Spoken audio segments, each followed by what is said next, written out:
مفت میں صرف ماں کا پیار ملتا ہے، اس کے بعد دنیا میں ہر رشتے کے لیے کچھ نہ کچھ چکانا پڑتا ہے۔ اگر اللہ پاک تمہاری دعائیں پوری کر رہا ہے تو وہ تمہارا یقین بڑھا رہا ہے، اگر دعائیں پوری کرنے میں دیر کر رہا ہے تو تمہارا صبر بڑھا رہا ہے، اگر تمہاری دعاؤں کا جواب نہیں دے رہا تو تمہیں آزما رہا ہے، اس لیے ہمیشہ دعا مانگتے رہو۔ اگر حالات پر آپ کی گرفت مضبوط ہے تو زہر اگلنے والے آپ کا کچھ نہیں بگاڑ سکتے۔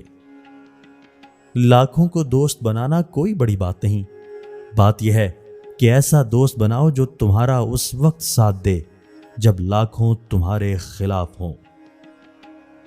زندگی کا مزہ ہی تب ہے جب چاروں طرف سے لوگ تمہیں ہرانے میں لگے ہوں اور تم بیچ میں شیر کی طرح اپنے وجود کو باقی رکھے رہو۔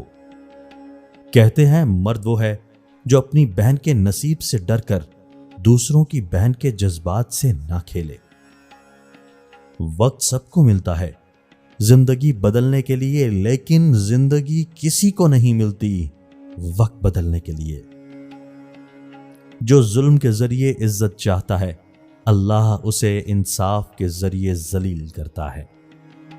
اگر اولاد کو تحفہ نہ دیا جائے تو وہ کچھ وقت روئے گی، مگر علم نہ دیا جائے تو وہ عمر بھر روئے گی۔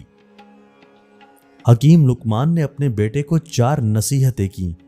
بیٹا، 4 جگہوں پر 4 چیزوں کو کنٹرول میں رکھنا: محفل میں زبان کو، دسترخوان پر پیٹ کو، پرائے گھر میں آنکھ کو، اور نماز میں دل کو۔